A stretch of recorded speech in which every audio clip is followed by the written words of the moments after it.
আসসালামু আলাইকুম। Walton smart fridge presents ক্রিক টকে সকলকে আমন্ত্রণ। যে প্র্যাকটিসটা আসলে দেখছিলেন আপনারা ফুটবল দিয়ে, এটা ক্যাচ প্র্যাকটিস। স্লিপ পজিশনে যে সমস্ত ফিল্ডাররা অথবা ক্লোজ ইন পজিশনে যে সমস্ত ফিল্ডাররা ফিল্ডিং করেন তাদের জন্য ক্যাচ প্র্যাকটিস। বাংলাদেশের সর্বশেষ 8টা টেস্টে 15টা ক্যাচ ড্রপ হয়েছে অফিসিয়াল হিসেব অনুযায়ী।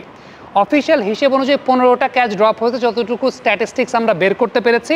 তার মধ্যে 5টা ক্যাচই ড্রপ করেছেন আসলে সাদমান ইসলাম অনিক। এখন খুব সিম্পল একটা ব্যাপার, সেটা হচ্ছে যে আপনি আসলে ওই পজিশনটায় ফিল্ডিং করার জন্য কতটুকু প্রিপেয়ার্ড আছেন, বা আপনি ওই পার্টিকুলার পজিশনটায় ফিল্ডিং করার জন্য আদৌ প্রিপেয়ার্ড কিনা, বা ওই পার্টিকুলার পজিশনটায় ফিল্ডিং করার জন্য আসলে আপনি কাজ করেন কিনা, সেটা একটা খুব গুরুত্বপূর্ণ বিষয়। এখন এই বিষয়টা আলটিমেটলি শুধুমাত্র যে ন্যাশনাল টিমের ক্যাম্পে আসার পর আপনি slip position, close in position, এই ফিল্ডিংটা করবেন, বিষয়টা সেরকম না। ডোমেস্টিক ক্রিকেট থেকে আপনাকে ওই ব্যাপারটা নিয়ে চিন্তা করাটা, বা এইজ লেভেল ক্রিকেট থেকে চিন্তা করাটা, okay I want to be a specialist slip fielder, I want to be a specialist forward short leg fielder, I want to be a specialist silly point fielder, যেটা সবচেয়ে important ব্যাপার। এবং এই কারণেই যে প্র্যাকটিসটা আমি আসলে আপনাদেরকে দেখাচ্ছিলাম যে একদম রুট লেভেলের ক্রিকেটে যদি আপনি চিন্তা করে থাকেন যে ঠিক আছে আমি ওই পার্টিকুলার পজিশনটাতেই ফিল্ডিং করতে চাই, ওই পার্টিকুলার পজিশনটাতে ফিল্ডিং করা নিয়ে আমি আমার ক্যারিয়ারটাকে গড়তে চাই, তাহলে কিন্তু ইন্টারন্যাশনাল স্টেজে আসার পর এত ম্যাসিভ আকারে, হ্যাঁ ক্যাচ তো হিউম্যান এরর, ক্যাচ ড্রপ হবে, ক্যাচ ড্রপ হয়, কিন্তু এত ম্যাসিভ আকারে যখন ক্যাচটা ড্রপ হয় তখন কিন্তু এই ব্যাপারটা নিয়ে একটা প্রশ্নের জায়গা চলে আসে। লাস্ট 8 টেস্টে 15টা ক্যাচ ড্রপ হয়েছে, যার মধ্যে 5টা ক্যাচই সাদমান ড্রপ করেছেন স্লিপ পজিশনে। This is very alarming. কিন্তু মানে এখানে ব্যাপারটা আসলে প্রসঙ্গটা ওইভাবে আসে যে ডোমেস্টিক পর্যায় থেকে আসলে ওই পজিশনে ফিল্ডিংয়ের গুরুত্ব কতটুকু দেয়া হয়। সো এটা আমার কাছে মনে হয় যে অনেক বড় একটা নোটিসেবল বিষয়, এবং এটা শুধুমাত্র যে ন্যাশনাল টিমের ক্যাম্পে আসার পরে আপনি এই ব্যাপারটা নিয়ে পার্টিকুলার ট্রেনিং করবেন। হ্যাঁ, আমরা দেখেছি যে ন্যাশনাল টিমের কোচিং প্যানেলে এই ব্যাপারটা নিয়ে পার্টিকুলার ট্রেনিং করায়, অনেক কথাবার্তা হয়, ডিরেক্ট হিট নিয়ে প্র্যাকটিস চলছে, কিন্তু এটা আসলে ডোমেস্টিক ক্রিকেটে কতটুকু প্র্যাকটিস হয়, ডোমেস্টিক ক্রিকেটে এই কালচারটা কতটুকু ডেভেলপড আছে।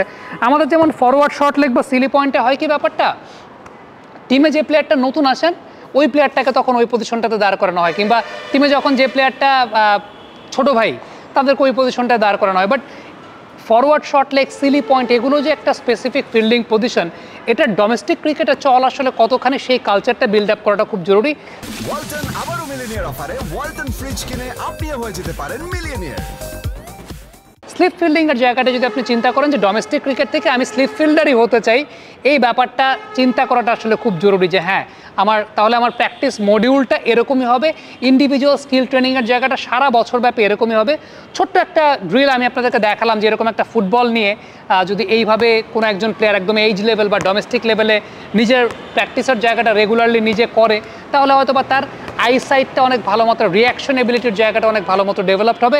আপনি ওয়াল ক্যাচিং করতে পারেন, ওয়ালে ক্যাচিং করতে পারেন, সেটাও একটা জায়গা থাকতে পারে যে ওয়াল ক্যাচিং আপনি রেগুলারলি করছেন, আপনার আইসাইটটা খুব ভালো মতো হচ্ছে, এবং রিফ্লেক্সটা, কুইক রিফ্লেক্সটা, এবং সেই সঙ্গে রিয়াকশন এবিলিটির জায়গাটা। আমি প্র্যাকটিসটা আরেকবার একটু যদি আপনাদেরকে দেখাই, রাসেল একটু এই জায়গাটায় চলে আসো, এই জায়গাটা একটু দাঁড়াও, ওই পাশ থেকে আমাকে কয়েকটা বল দিবে, জাস্ট ডামিয়ে এটা আপনি আপনার মতো করে প্র্যাকটিস করবেন। ধরেন আপনি অ্যাজ আ স্লিপ ফিল্ডার আপনি এরকম একটা পজিশনে দাঁড়িয়েছেন, আপনার কোচ কিংবা আপনার শুভানুধ্যায় যাই থাকুন না কেন, আপনি এরকম একটা ফুটবল নিয়ে আপনি তার সঙ্গে সেই কাজটা করতে পারেন। ওই পাশ থেকে একজন বল দেবে, দেখ এই যে মিস করলো, এই যে ধরতে পারলো, লো ডাউন ক্যাচ। সো এইভাবে আপনি কিন্তু আস্তে আস্তে আপনার নিজের সেই রিয়াকশন এবিলিটির জায়গাটা বিল্ড আপ করতে পারেন। This is quite simple.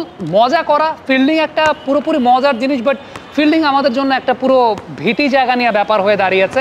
Last 8 টেস্টে আমরা 15টা ক্যাচ ড্রপ করেছি, আরও কয়েকটা দিই, ও যদি স্লিপে ফিল্ডিং করতে চায় ওর জন্য জিনিসটা বেটার হবে।